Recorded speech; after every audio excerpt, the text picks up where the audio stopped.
He'll hunt you down, Clee. Uh-oh. Yeah, Hey. he takes that stuff personal. I'm kidding, man. Welcome to Black and Blue, the podcast that's just for you. We bring solutions to everyday problems. We are here to humanize the badge by interviewing first responders and discussing their trainings, experiences, publications. Black and Blue airs weekly at 7 p.m. Eastern Standard Time. Tune in. Here's the crazy thing about it, Clee, is I never segued away from law enforcement. I have been playing cops and robbers and rock star since I was 8 years old. I've just got everyone bullshitted enough to pay the bills while I do it. So the thing that I've done and my transition into retirement, I never took the job to retire. I never looked at my retirement. I never knew how much I had, how much time I had in. I didn't care. I was a worker. I enjoyed the job. We had some regime changes at the Henderson Police Department where I retired from out here, sister department to Metro. Mm-hmm. And those regime changes had an effect on me. The hard work that my colleague Danny King, brother at arms and friend for many, many years, and I did a lot of work to keep that department, to keep the morale up, and it was an engineering feat in and of itself. Okay. And we were successful with that. We had officers that were making good decisions. Their competence was backed by confidence. Nice. And that came from being part of a training heavy department, which, you know, myself and Danny and the team that I had working with me at that time. And although I retired as a sergeant, that was a tough gig to be a sergeant in, because nobody ever worked for me. We always just worked together. So I was considered a leader, but I was a leader among leaders. And that was an absolute blessing in terms of, you know, how I left the department. Mm-hmm. So in the transition, it was a very smooth transition, although a tumultuous exit because of, you know, what I was dealing with the regime change. Uh-huh. I made the decision I wasn't going to fight for my position. It wasn't worth it. We created the position for the police officers on that department. And so I wasn't going to turn it into a fight for me. And I was told by the chief at the time I had two choices, which I rapidly responded with, "You have no idea how many choices I have. And and shame on you for thinking you know me well enough to think you know what my choices are." And you know, at that point, Clea, I chose I could either go back out on the road and run a squad, which is the single best job on the planet, or I could retire and continue to do what I was doing and have an impact on the nation and the nation of law enforcement. The people that have signed up to do this job, people like yourself that have taken the oath to do the right thing at the right time for the right reasons, are the people I stand for.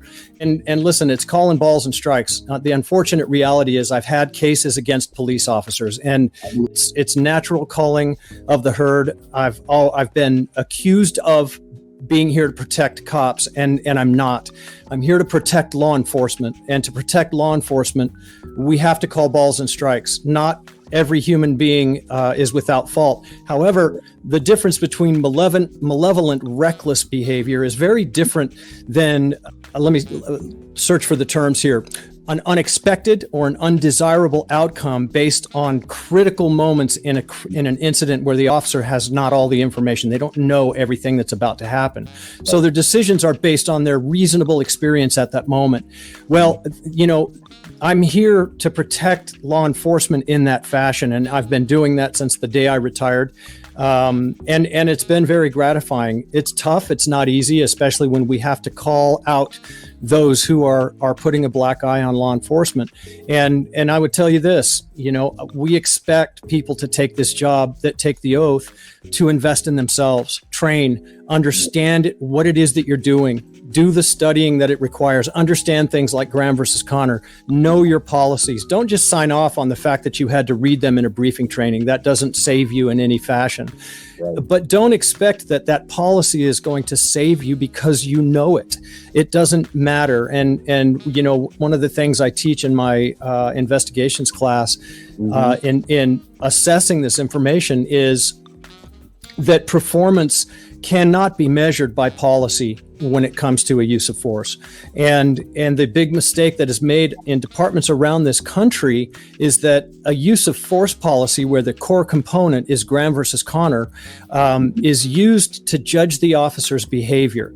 And that's what Graham versus Connor stands for. It is not a decision platform. You can't teach an officer how to make an objective decision because they don't have objective information. They don't have a crystal ball to know the outcome. They have to make a decision based on the information they know in the context that they are experiencing it, and that may be inaccurate.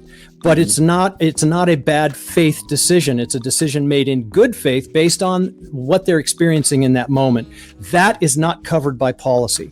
The policy is a hindsight analytic to judge an officer's actions in hindsight to be determined as to whether it's reasonable or its level of appropriateness based on policy. The objective standard and the decision on using reasonable force is the purview of the jury and the trier of fact, not that policy. And there's an intense analysis that goes along with that. Mm-hmm.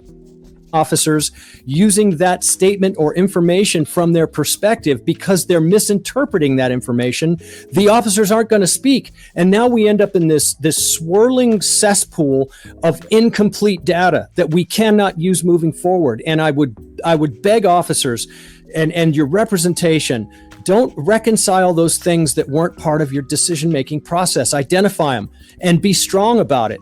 Live with that and understand that there's going to be inaccuracies. It's the nature of what we do as human beings. Accept those inaccuracies and reconcile them as they are needed to be, not to make an excuse for them. Reconcile them in this way. I see in the video that this occurred. I don't remember that happening. That's okay. That's 100% human. And those individuals out there conducting the investigations that are worth their salt are going to understand that it's not going to align. At least when they leave my class, they're going to understand. And it's not going to make it right or wrong, but it's going to give a better understanding and a more solid foundation to make those decisions moving forward in the case, because the initial investigation is just that. It's not done. It's only just beginning. What we leave on the table there stays on the table and deteriorates rapidly. We've got to gather that data through any source that we can. And for crying out loud, take measurements. I've had multiple cases lately where they're not taking measurements. And when we look at distortions, we're dealing with 4 components: time, distance, speed, and motion. The video distorts: time, distance, speed, and motion. The mind distorts: time, distance, speed, and motion when we find those distortions in hindsight. Well, now those components start to collide, and we've got to be complete. Otherwise, we get lost in that incomplete data. It's very, very, very damaging to these cases. So those would be my recommendations, Clee. Yeah.